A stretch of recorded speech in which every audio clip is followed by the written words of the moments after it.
Hoje nós vamos falar sobre a nossa batalha espiritual. O texto, o subtítulo é Não é contra carne e sangue que temos de lutar. Efésios 6, 10 a 13. Vamos então ler. Acompanhe na sua Bíblia, no seu tablet ou no seu celular, o que vamos aqui então ler. Finalmente, fortalecei-vos no Senhor e na força do seu poder. Revesti-vos de toda a armadura de Deus, para poderdes permanecer firmes contra as ciladas do diabo. Pois não é contra carne e sangue que temos de lutar, mas sim contra os principados, contra as potestades, contra os príncipes do mundo destas trevas, contra as hostes espirituais da iniquidade nas regiões celestes. Portanto, tomai toda a armadura de Deus, para que possais resistir no dia mau, e havendo feito tudo, permanecer firmes. Que Deus abençoe e aplique em nossos corações a sua palavra. Amém? Muito bem. Uma pergunta para você. O diabo existe? Parece uma pergunta óbvia numa igreja. Pior que não. Porque há aqueles que de fato não creem. Por incrível que pareça. Acreditar em demônios não seria um resquício da Idade Média, da idade chamada das trevas? Como é possível saber onde o diabo está agindo? Às vezes nós imaginamos que o que vai nos ajudar a identificar são as caricaturas. As caricaturas. O jeito de se vestir, o jeito de falar, citar a Bíblia. Isto vai, digamos, de certo modo, identificar com quem aquela pessoa está associado, digamos assim. Mas, escreveu William Shakespeare em uma peça teatral muito interessante chamada O Mercador de Veneza, de 1600, o ano em que foi publicado. Ele escreveu assim: o diabo pode citar as Escrituras quando isso lhe convém. Provavelmente William Shakespeare está aqui remetendo aquele momento da tentação de Jesus. Lembram? O diabo vai citando a Bíblia. Está escrito. E vai tentando Jesus com a própria Bíblia. O próprio diabo. Ah, não, mas a pessoa crê em Deus, então é diferente. Tiago capítulo 1 vai nos dizer: crês tu que há um só Deus? Os demônios também o creem e estremecem. Se a gente fosse usar uma expressão muito comum da época passada, dos tempos passados, que identificávamos nós como os crentes, não? A gente diria, por essa passagem bíblica de Tiago, o diabo e os demônios são crentes, porque creem que há um só Deus. Vejam só como uma coisa é bastante complexa. C.S. Lewis, no seu livrinho, eu não sei quantos já leram, mas um livro muito interessante chamado Carta de um Diabo ao seu Aprendiz. Há outras traduções deste livro. Instruções para um subdemônio. Ou Cartas do Inferno. São alguns títulos deste livro. Mas normalmente é conhecido por nós como Carta de um Diabo ao Seu Aprendiz, de 1942. Olha o que ele escreveu ali na introdução deste livro. Existem dois erros igualmente sérios e opostos que nós humanos podemos cometer sobre os demônios. Um consiste em não acreditar em sua existência. O outro é acreditar neles e mostrar um interesse excessivo e doentio por eles.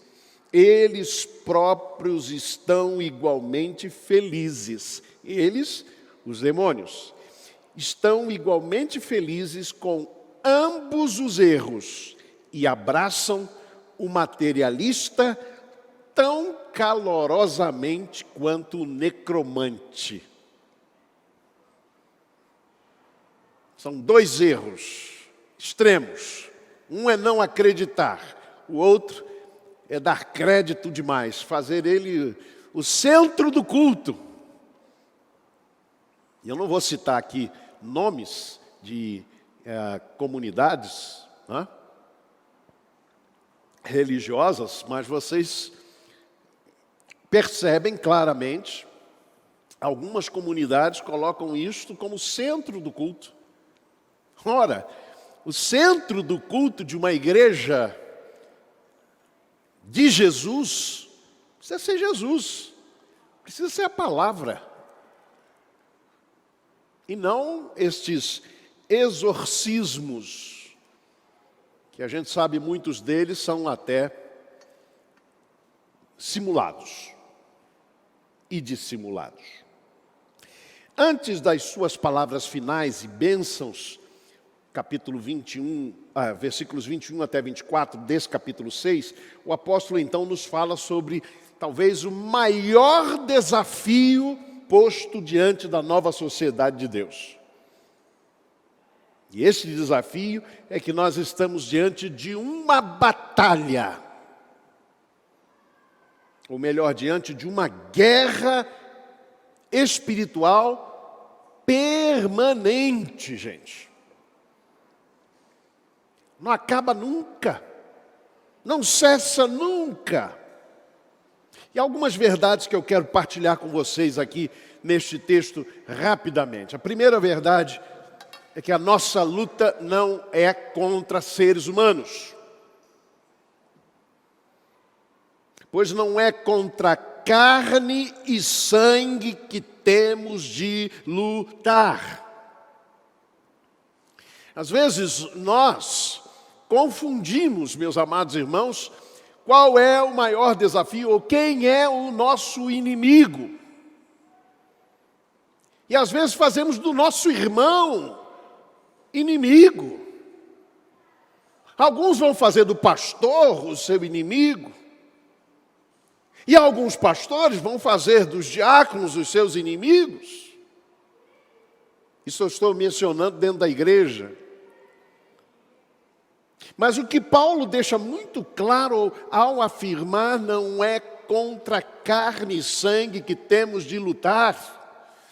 É para mostrar que a nossa luta é muito mais ferrenha, é muito mais difícil. E esta guerra vai além de opiniões pessoais, vai além de posições pessoais sobre isso ou aquilo, sobre o que achamos que é verdade ou não, vai muito mais além. A nossa luta, meus amados irmãos, não é contra seres humanos. A nossa guerra não é uns contra os outros. E aí nós precisamos tomar bastante cuidado. Alguém já disse que em briga de igreja, o único vitorioso é o diabo. Para mostrar isto, que uma das ações do diabo é exatamente colocar um contra o outro. Eu não sei se a ideia, ou o moto do Império Romano divide e impera? Se foi sugestão diabólica, provavelmente sim, porque era assim que o Império Romano dominava um determinado país. Ele dividia para imperar. Agora, não foi Roma que descobriu isso. Nós temos exemplo na Bíblia da Assíria, lá em 720 a.C., ele invadiu o reino do norte, o reino de Israel, capital Samaria. Aí o que eles fizeram? Os assírios, eles dividiram a nação, fazendo como?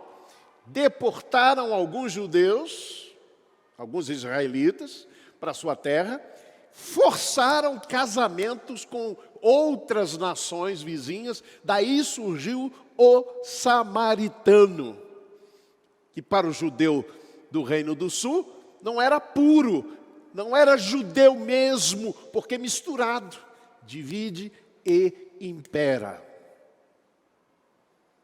Então, isso que fica muito claro nesse texto, é que a nossa luta não é contra seres humanos. Quando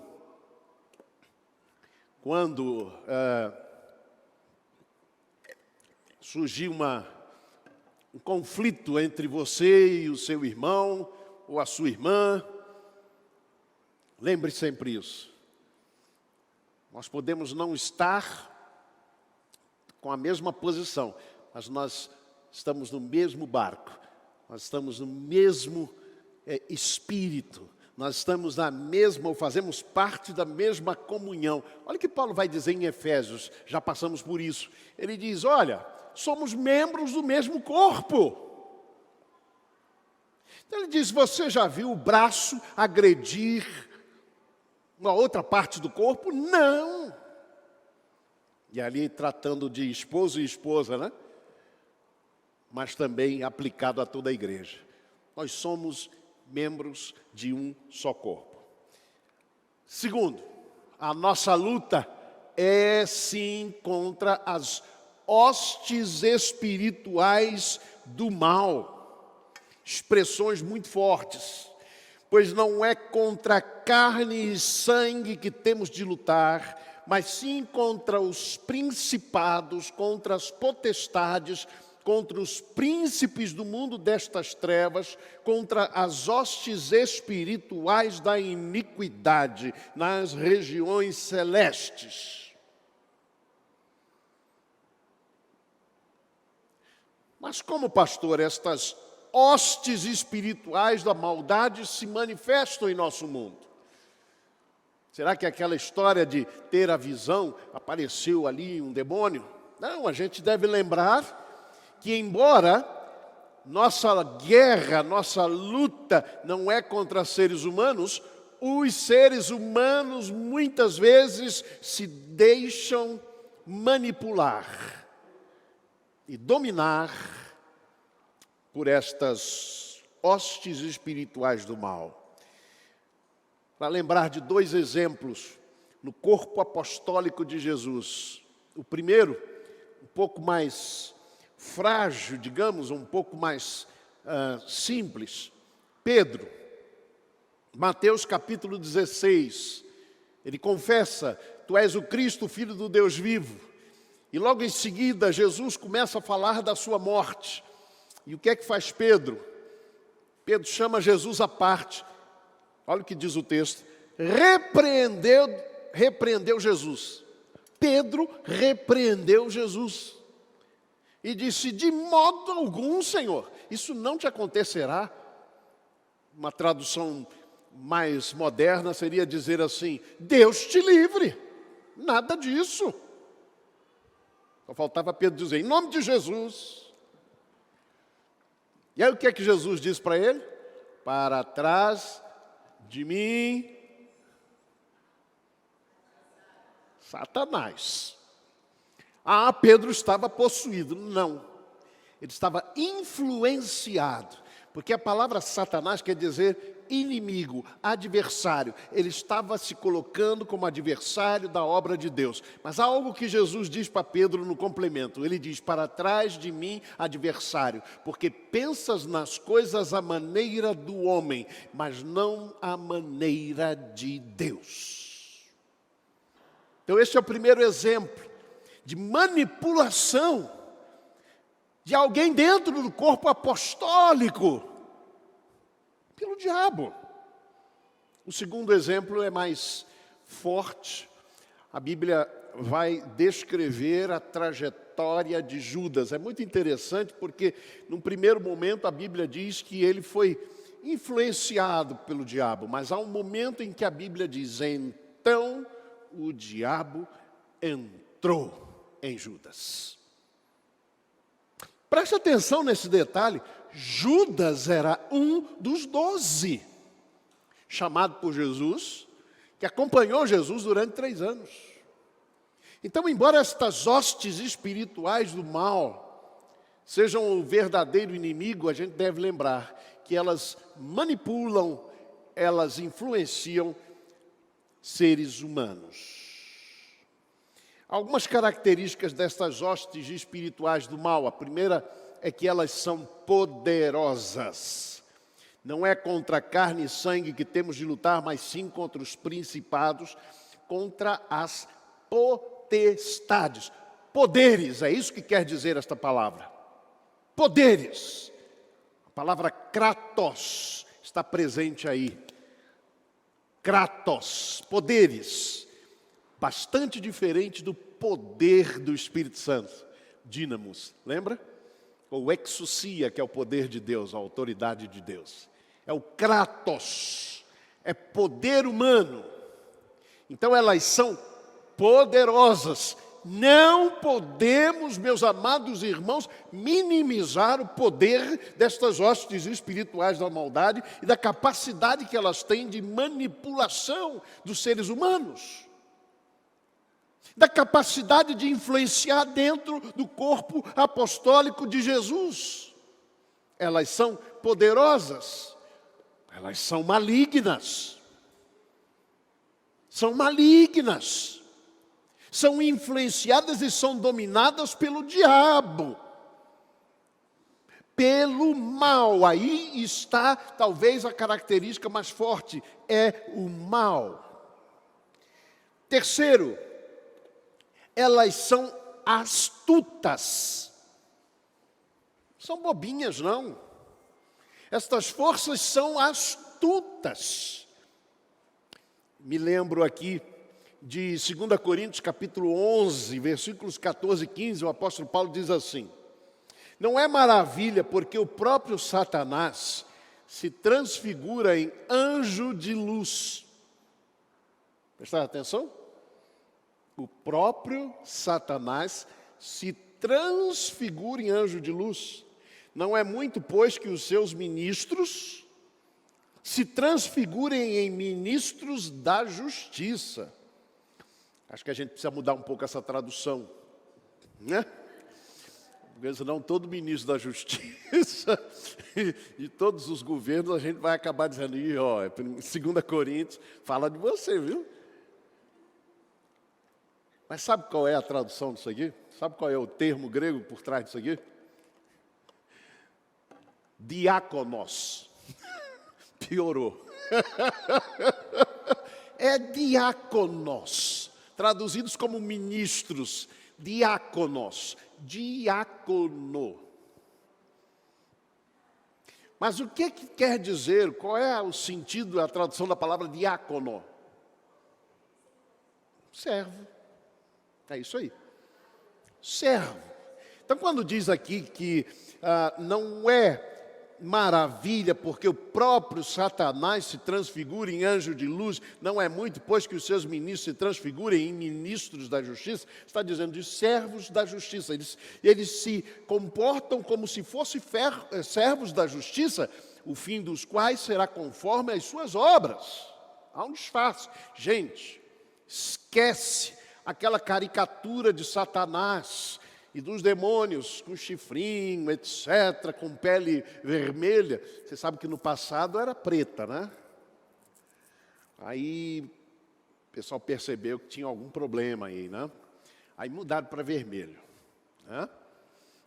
Pior que vermelho é normalmente identificado como o índio, né? Eu não sei o que foi pior. Mas o fato é que esquece. Satanás não vai aparecer com um chifrinho, um tridente na mão. Não é assim que ele vai entrar na igreja. Eu já contei aquela história para vocês. É só lembrar aqui, para ficar um pouco leve, né? Quando a gente fala de uma guerra tão ferrenha. Aquela famosa história do camarada que se vestiu de Satanás para pular o carnaval. E aí, ele vinha pela rua, caminhando, para ir para uma festa fantasia. Ele não tinha a menor ideia do que era isso, porque não tinha sido criado em igreja, não tinha a menor noção sobre isso. Mas se vestiu, achou bonita aquela fantasia, com aquele chifre, pintou a pele de vermelho, etc. E veio caminhando com aquele tridente no meio da rua, começou a chover. Aí ele pensou, ixi, minha fantasia vai embora, a tinta vai sair. E ele disse, eu vou procurar o primeiro lugar que eu achar. E era uma igreja. Aí ele entra, a igreja estava cheia, aí ele entra lá pela porta do fundo. O pastor estava exatamente pregando sobre aquele texto de Pedro. Tomem cuidado, o diabo, vosso adversário, anda ao redor buscando a quem possa tragar. Quando o pastor viu ele, pela porta do fundo. E os irmãos ficaram desesperados, disseram, mas o que é isso? Pastor, e olharam para trás, lá vem o diabo. E eles correram também pela porta do fundo, todo mundo correu, só ficou uma velhinha para tentar explicar, ou para o camarada que não entendeu nada, tentar saber o que estava acontecendo, por que todo mundo correu. E a velhinha estava lá, mas a velhinha tinha, como é que chama? Muletas. E na correria levaram as muletas dela. E a velhinha ficou lá. E ela olhava para trás e começou a se tremer. Lá vem a figura, lá vem a figura. Quando ele chegou perto dela para perguntar o que tinha acontecido, ela disse, seu diabo, eu sou membro dessa igreja há 30 anos, mas eu sempre estive do seu lado. Sempre estive do seu lado. Gente, é caricatura achar que o diabo vai aparecer assim, com pele vermelha, com chifrinho, e você vai identificar claramente, ele se reveste de anjo de luz. Está aqui. Elas são astutas, é o que diz o texto. Quarto lugar, elas não têm fronteiras. Vocês conhecem, provavelmente, vocês conhecem aquela história, ou as histórias, as fantasias acerca dos vampiros, né? Lembram dos vampiros? Né? É, obviamente, aí uma imagem que vem muitos séculos passados, né? Principalmente na região da Europa. A ideia da existência desses seres humanos que são transformados em vampiros, se alimentam da vida das pessoas, né, do sangue. E há algumas ideias, claro, tudo isso é apenas fantasia, né? Mas há algumas ideias do que ele pode ou não pode fazer. E um dos aspectos mais interessantes que eu acho, é aquela ideia de que ele só pode entrar na sua casa se você o convidar. Não sei se vocês já viram filmes sobre isso. Então, ele vem à porta, mas não consegue entrar. Aí ele diz, não convida para entrar? Aí você convida. Aí pronto, acabou. Ele domina. É muito interessante porque, lendo esse texto, eu sempre fiquei pensando nesta expressão tão forte, nos lugares ou nas regiões celestes. Deixa eu repetir o verso 12. Pois não é contra carne e sangue que temos de lutar, mas sim contra os principados, contra as potestades, contra os príncipes do mundo destas trevas, contra as hostes espirituais da iniquidade nas regiões celestes. Que coisa! Que regiões celestes são essas? É o céu? Não. Lá é Deus que domina, é o Senhor absoluto lá. É certamente nas regiões e nos espaços que estão em processo de celestialização, digamos assim. Ou seja, de transformação para o bem. É ali que ele encontra muitas vezes, e estas hostes espirituais da maldade vão buscar espaço. Então a história do vampiro, de certo modo, tem uma verdade. É que essas hostes espirituais, elas entram em espaços sagrados e na nossa casa, na medida em que nós a convidamos, ou as convidamos. Na medida em que nós damos lugar a elas, elas vão entrando, vão penetrando na nossa vida, no nosso relacionamento e nos nossos relacionamentos. Agora, há uma ideia sobre os vampiros que não condiz aqui. É que eles não conseguem entrar em espaços sagrados.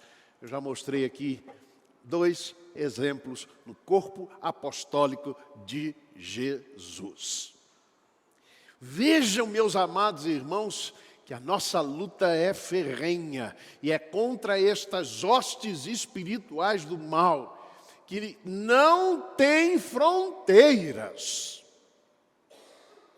Para usar aqui uma expressão do pastor Heber Vasconcelos, ele diria, são para-eclesiásticas. Estão ao lado. Estão entrando muitas vezes. Em 1996, aconteceu algo aqui em Brasília, muito sério. Um homem começou a frequentar uma igreja evangélica. Eu não vou dizer mais aspectos de identidade, porque, enfim, aconteceu numa igreja lá na Asa Norte, evangélica. E não é batista, só vou dizer isso. Esse homem chegou, se apresentou ao pastor, disse que queria ser membro da igreja. O pastor, sem perguntar muito, entregou a ficha. Deixou esse homem entrar na igreja, se tornar membro. Ele começou a gravar. 1996. E esteve ali durante muito tempo, gravando. Conseguiu botar uma escuta dentro do gabinete do pastor. E depois de algum tempo, ele simplesmente soltou uma carta. E essa carta identificava de forma muito clara acontecimentos daquela igreja.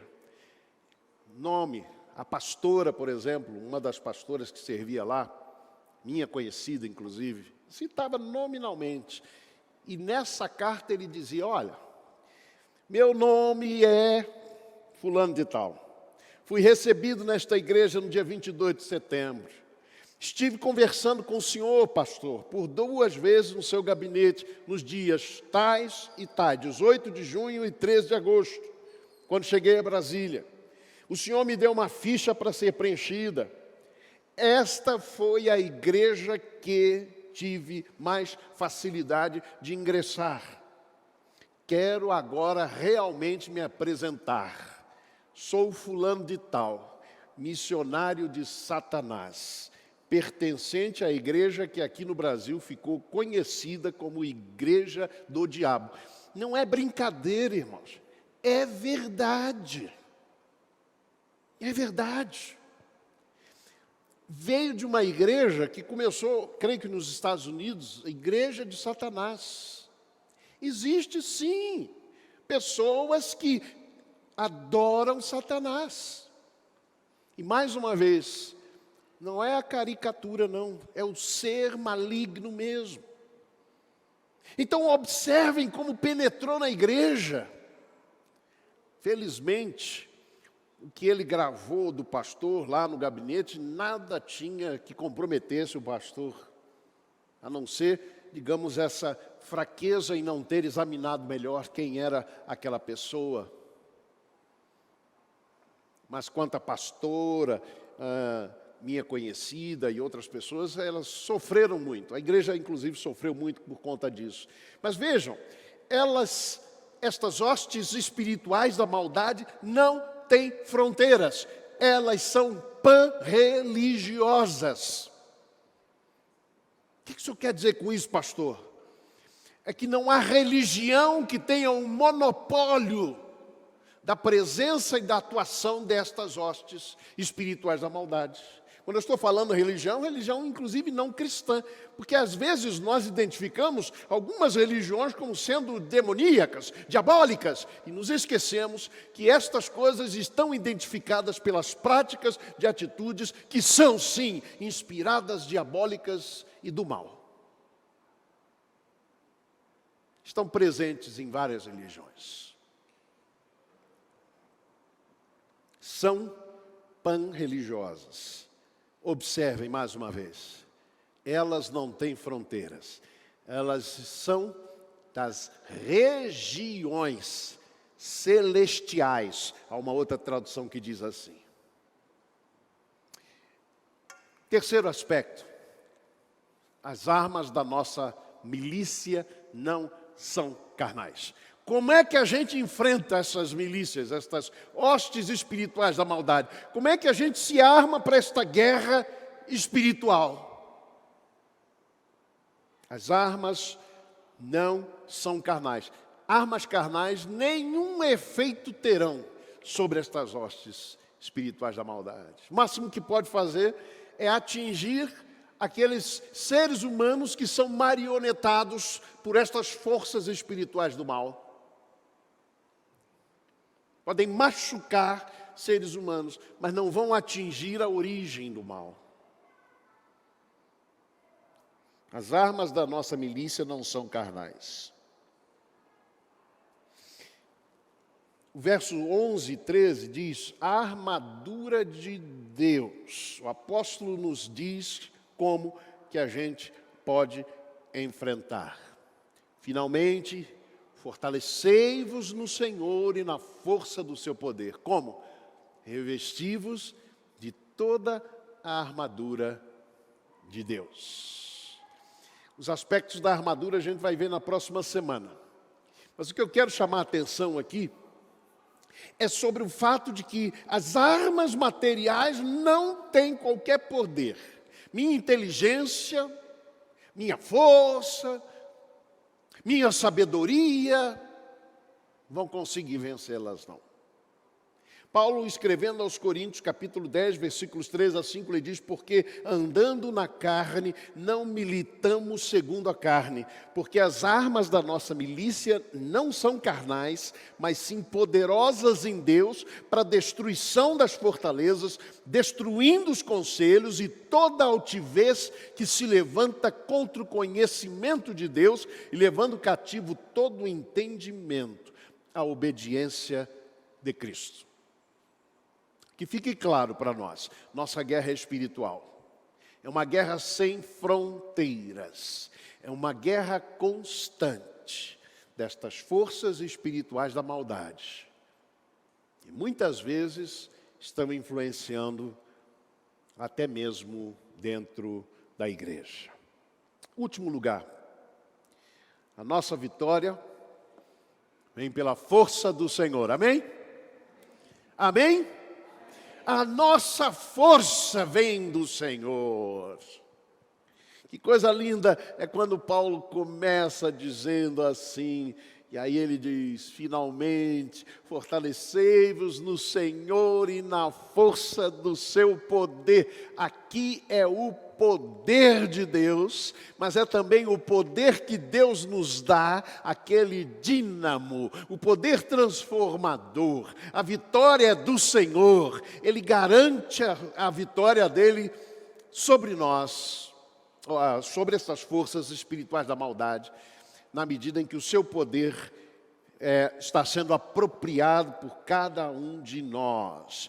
Enquanto que a gente fica se perguntando como é possível a gente enfrentar estas forças, como é que é possível a gente lutar e vencer estas forças, O texto da palavra nos diz claramente que a força do Senhor há de nos dar a vitória. O que a gente precisa é se fortalecer no Senhor e na força do seu poder. Concluindo, há muitas pessoas que empreendem a tal da guerra espiritual, se trancando em seus quartos, e ali dizem que estão lutando espiritualmente e empreendendo esta guerra espiritual.